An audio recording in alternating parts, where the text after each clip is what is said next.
Ele assobia na passagem de nível. Ele means he, pronounced. ela With a soft, almost unpronounced. é. At the beginning?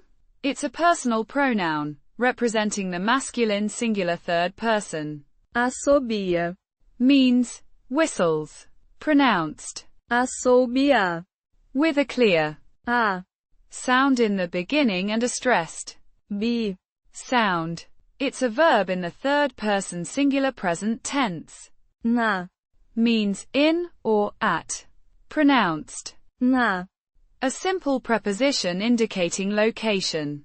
It's a contraction of In plus. a passagem. Means passage or crossing. Pronounced. Pah-sah-zhem.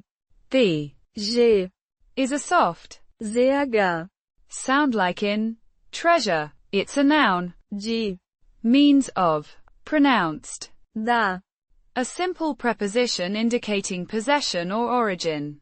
nível. Means level or crossing. Pronounced. Nível. It's a noun often used in the context of a railway crossing. Putting it together. Ele assobia na passagem de nível.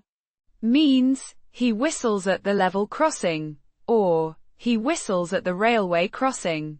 It describes a simple action and location.